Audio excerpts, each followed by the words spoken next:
आरबिएची कृषि पसुन्ता मौरी पालन फर्ममा हजुरलाई स्वागत छ। लायनस यो गोला विभाजन भएर उडेर गएको मौरी अहिले घर खोज्दै आएको छ।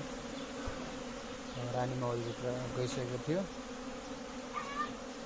कर्मी मौरीहरू झुन्डहरूले बसिरहेका छन्।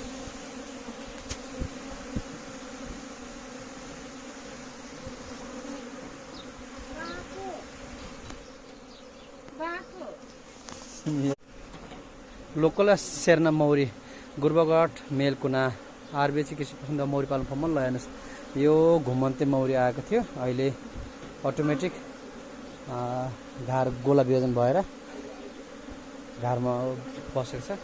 तपाईहरु पनि यसरी कहीँ कतै देख्नुभयो भेट्नुभयो भने लोकल सेर्ना मौरी पाल्न होला।